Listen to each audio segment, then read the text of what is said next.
Magandang araw! For today's mini vlog, samahan nyo nga kaming mag-Costco. 2 araw din akong hindi nakalabas ng bahay dahil nilalagnat ako. Kaya naman, naisipan namin ni hubby na mag-grocery muna at siya rin ay masamang pakiramdam kaya bumili na kami ng mga prutas at gulay na kailangan namin for 2 weeks. Ang hirap nga palang kumilos pag ikaw ay may sakit kaya naman tinatry namin yung best namin para kami hindi magkasakit.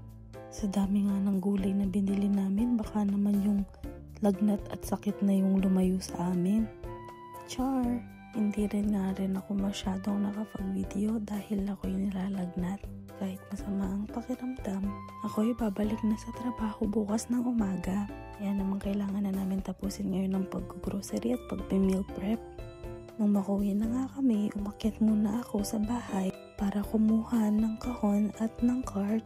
Mahirap nga pala magbitbit ng grocery dito kaya gumagamit kami ng cart. Hindi pa nga ako nakabili ng wagon dahil hindi ko pa alam kung anong klaseng wagon yung bibilin ko. Nakapag-dinner na nga rin kami at nakapag-ayos na ako ng grocery for today's video. Nauna na nga natulog si hubby pero hindi pa ako inaantok kaya nagbasa muna ako ng libro. Kita ko nga pala yung alaga namin dito na si Blackie at nahihiga na at nag-aaya ng matulog. Kaya naman after 30 minutes ng pagbabasa ng libro natulog na rin ako. Share ko nga pala yung mga recipe na juice na ginawa ko.